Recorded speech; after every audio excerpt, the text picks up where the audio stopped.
For our chapter, Slipping into Darkness, Lammartis stands as a symbol of hope, holding back the rage that bubbles within, put into stasis after every fight and awoken when the chapter calls for his aid. He leads the Death Company into glorious charges that eclipse all the deeds of legend. Let's be fair, if you're constantly woken up for a fight, you might be a little bit grouchy too. Hello and welcome. In this video, I'll be showing you how to get Lammartis, Guardian of the Lost, painted for the battle in a few easy steps. The paints and tools we'll be using today are on screen now.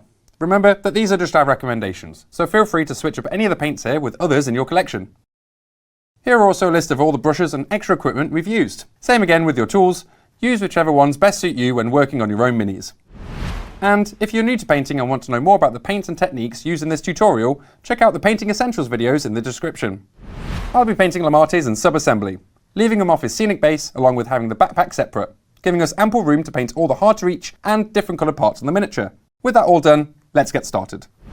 I'll be getting out our trusty dry brush with some Thunderhawk blue to start with, building up the colour before toning it down later on. Really brush the paint into the bristles on a paper towel to remove as much excess off as possible before painting it on the mini.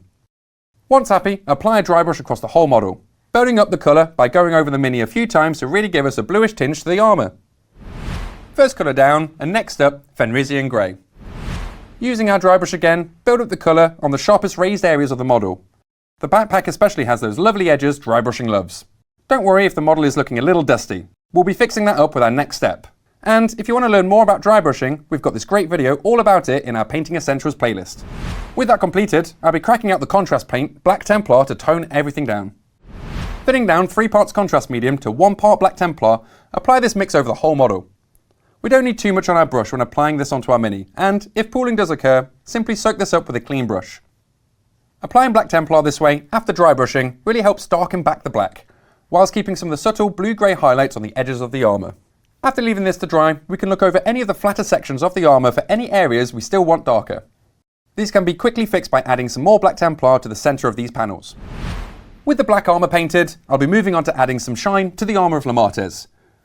Get some thinned down Iron Warriors for that deep dark metal look, and paint it onto all the iron bandings on the arms, legs and gnarly ribcage across the chest. We also want to paint the magazine and muzzle of the bolt pistol, along with some of the smaller parts on the handle of the Crozius.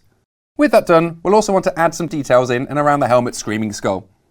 Lastly, with the grenades on his waist painted, everything on the body is complete. Moving on to the backpack, we'll start with the iconic iron halo, before moving on to the turbines and vents found on the back of the jump pack. Having wrapped up the silver, let's get some gold down. Thinning down some Retributor armour, we'll first apply a small amount around the blood drop gems scattered across the armour. And don't worry if you get any on the raised drops, as we'll be covering them up later on down the line. Next, we'll want a base coat over the blood Crozius, the bolt pistol's casing, and the skull on the knee pad.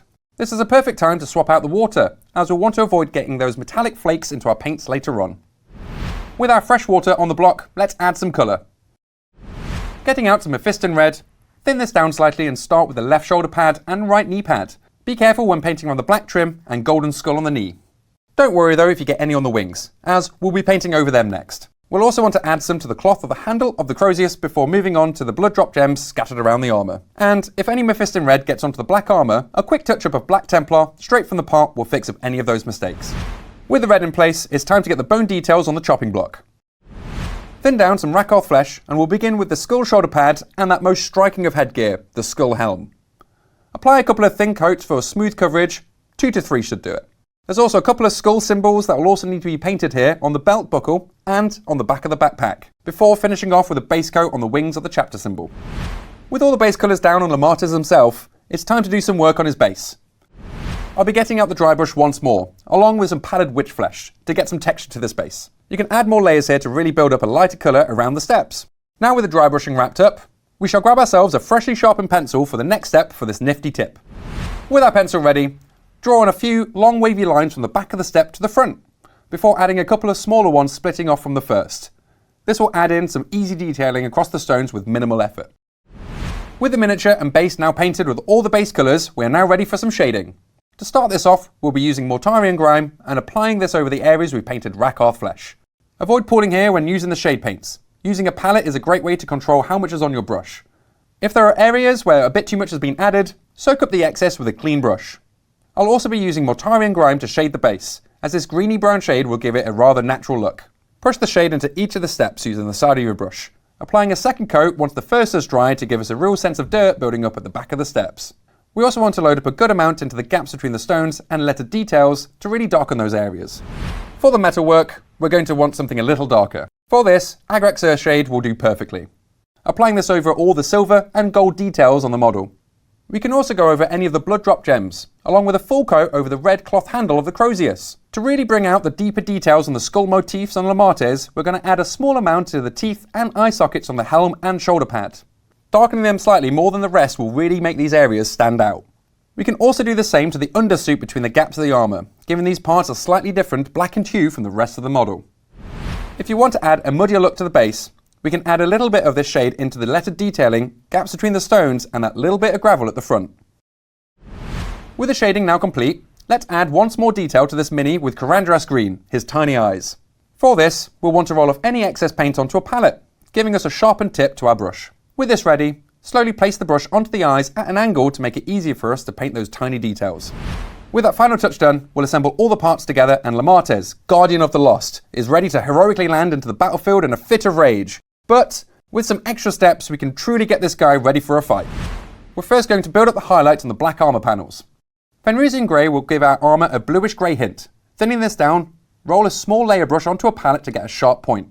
We want our lines to be as thin as possible. Practicing on your palette first can help build up some muscle memory before trying it out. Using just below the tip of the brush, lightly run around the sharp edge details. At an angle, letting the paint glide off the raised edges. Some areas will require us to carefully paint the lines in. Bracing our palms together while holding the miniature will give us a lot more control when painting the small lines. You don't have to do all the edges like me. Just do the most important ones around the top of the mini will do for the same effect. With those highlights complete, we've got some Wild Rider Red to do some more highlighting around the red details.